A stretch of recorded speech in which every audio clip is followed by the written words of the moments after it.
The fact that they went this long without using Stairway to Heaven as a title is pretty impressive. Ooh, that's a hot mug, guy. Hey guys, this is my review for the penultimate episode of Supernatural Season 9, Episode 22. Why wasn't this episode stretched out over 5? This episode has so many good things in this episode. It has so much development, it has so much intrigue, it has a great mystery to it, it has great conflict between Metatron, Castiel, the brothers, and Castiel's flock. There is intrigue, there is stakes. Why is it all in this one episode? There's so much that could have been clearly spaced out to at the very least 2 to 3 episodes, and we'll go over that. The episode starts with Sam waking up saying, "What's wrong with you, Dean?" when, my guy, you're the one wearing jeans while trying to sleep. Turns out that they get called out to a random bombing, which is just an angel that has martyrdom attached to his perks. I'll definitely give the Spears and Aguilera titles for the cops a pretty good. Agent Spears and Aguilera? FBI? I've noticed your aliases are usually the names of popular musicians. Wow. Good joke point for you, Andrew Dabb. I felt bitter saying that. And as I said, there's a cool mystery going on here. We have these angels that are supposedly killing in Castiel's name. They're not only killing other angels, they're killing humans, but then at one point they actually try to take out Metatron. And that's an interesting bit in itself because it's at a bowling alley, and I kind of think that anyone who goes to a bowling alley regularly is thinking the same thing. But when you see what's going on in this, you're not only seeing Castiel having to fight with the brothers, but you're also seeing a conflict with him in his own flock. This distrust, this wonder of whether he's actually telling these other angels to go and do the things that they're doing, which, I mean, the only thing you can kind of give is that the angels are thick, so maybe that's why they just kind of think that Castiel's actually doing it when it's very clearly wouldn't be him doing that. There is also, of course, Dean's want for just being a dick. Now, of course, that they're trying to work this into being like that's what's happening with him and the Blade, but it's probably the weakest part of the episode, and you're gonna see why. Whereas he's interviewing people who are working at hospitals, healing people, like that's a great thing. Like the fact that Castiel's doing that automatically, okay, he has angels just out there healing people. Why the fuck then would he want people blowing up? Sam and Castiel are going into this building that has all of these strange pop culture references to a possible door to heaven when they do get through it all, and between the Home Alone, the Lord of the Rings, as well as also the Indiana Jones bit. I'm gonna give a point for that. I remember being very excited about that because Last Crusade is one of my all-time favorite movies. They find an angel in there who is at the point of like, I don't want to work for you, Castiel, because I've been convinced of this. And this guy's dying declaration of "fuck you, Castiel" is such a great bit into the mystery. You are really kind of wondering what the fuck's going on. And I'm talking about this from not only from the first time viewer, but also for me who just doesn't remember the season too well. I am hooked. I am intrigued.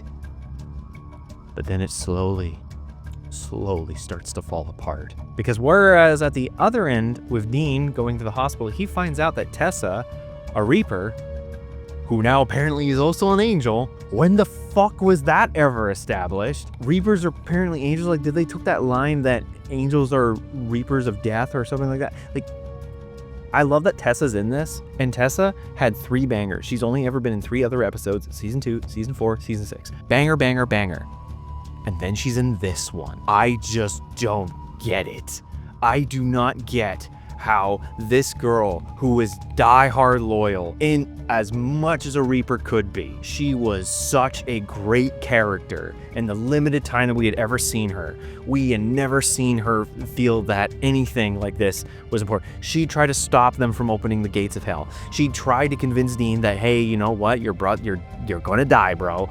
She even was there with Dean when he was death, and she was like, hey, it's hard fucking choices.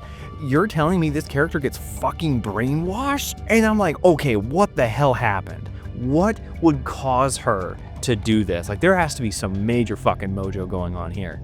And when they're interviewing her, there is this bit where Dean's trying to get the answers, but she's like, oh, there's a blade, cool, on it. Like I said, every turn that's happening in this episode is like, whoa, what's going to happen next? Whoa, what's going to happen next? And then when Dean is accused of killing Tara, by Castiel's flock, and Castiel comes back and like, what the hell happened? Like, okay, Cass, like shit's real, but we will follow you. You just need to, you know, punish the dude who we think killed Tara, even though, or Tessa, sorry, even though it's kind of looks like he did, but I swear, like they have all of this technology in the place, but they don't have a security camera in the interrogation room. Are you fucking kidding me? Then there is this cliffhanger note where they say, yeah, kill Dean and we'll stick with you. That could have been the end of this episode. That could have been a cliffhanger. That could have been episode 20. That could have been episode 19. It's such a good cliff. But what happens? It immediately is resolved after commercial break, and Castiel's like, no, I can't do it. So his flock leaves.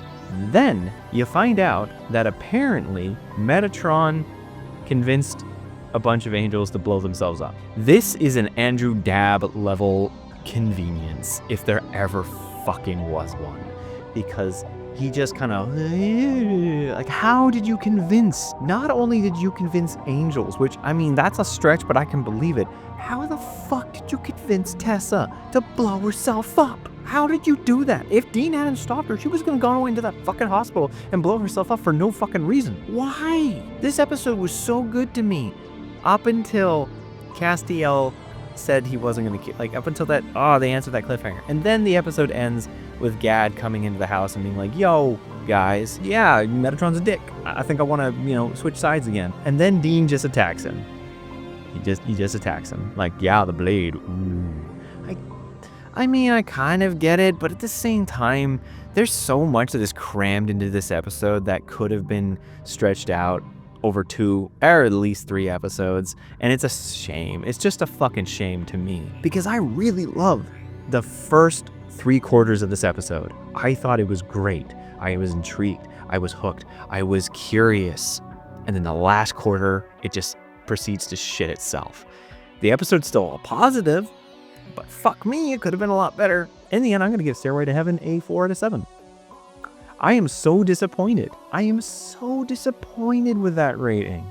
It hurts. Admittedly, now I'm really starting to get what Jay the Zoomster was talking about in terms of the Carver era being a bit overblown in terms of how good it was.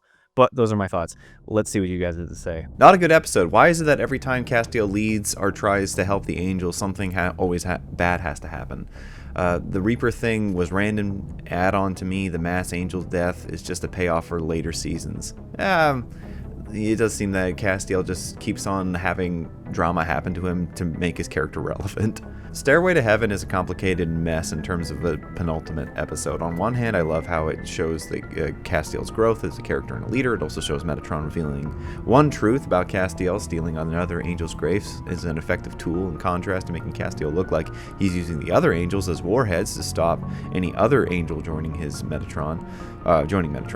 This would have been more effective mid-season finale rather than Gadriel taking possession of Sam and killing Kevin. And then later half would have focused on Crowley and Abaddon's demonic civil war. Alas, we instead then get a subplot of Sam and Cass looking for another missing angel, looking for Metatron's portal to heaven. I love that we get Tessa's side of how the Reapers are dealing with souls not being able to take into heaven, and we get foreshadowing of the empty. Do we? I really didn't get that in there. Although it is a big freckin' retcon, we learn that Reaper's suddenly a class of angels, and Dean says, she likes her for an angel. It's especially crazy that Tessa denounces the existence of God, and we get the show's first atheist angel. At least it makes some sense that Reapers would be killed by the first blade, but Tessa's death feels awkwardly forced. My favorite dialogue moments in the episode is when Metatron explains that he's playing Monopoly while everyone's playing checkers with each other, and Dean's reminder that he, Castiel, and Sam have always been enough to stop whatever they face. However, the ending of the episode, Dean literally lashing out at Gadriel, feels rushed. All in all, I genuinely enjoy the episode. It just feels like it's misplaced as a second to last episode of season 9. Like I said, this could have been the last 4 or 5 episodes. You could have given good development to a lot of this stuff instead of stuff like the stupid spin-off episode. This episode is so bad. Andrew Dabb wrote this, of course. I really didn't like what they did with Tessa. I thought it was a bad idea to bring her back, only to just have her be replaced. Like, she could have been a better replacement for Billy. But once again, the writers waste a good female character over and for no reason whatsoever. The whole Angel situation, I knew it wasn't Castiel behind it in the bowling alley, was spot on about at Metatron trying to fit in with the cool kids. Yes, I love Curtis Armstrong, but his character is a terrible villain, and Dean definitely letting the mark take over. 1 out of 7. Oof. I think I'm like, this is rare. Usually I'm the one who's a little bit more like negative about stuff. Remember when killing Reapers was supposed to be a biblical consequence? Funny enough, they tried to make killing Reapers a big deal again in season 12 and 13, but it just makes season 8 and 9 look worse. The only reason Metatron works as a villain is because the actor is master of making us hate him, and any other actor, he would have failed due to the writing. With him barely being in this season and then only facing the brothers 2 times, plus his plans felt rushed, and the Angels as a species just feel like a bunch of gullible duds. Yeah, like you said, like it definitely does help that he is as good as he is as making us dislike his character, because his overall importance is kind of like what is actually your importance. I just don't understand the writing for Sam in this episode. He keeps going on about how Dean is out of control and he doesn't know how to deal with it, yet Sam, you know, has been in the position with demon's blood and being soulless, especially like basically drunk on power and losing morality. So Sam would know exactly how to deal with that, and Dean is thinking about that and how he could help stop him.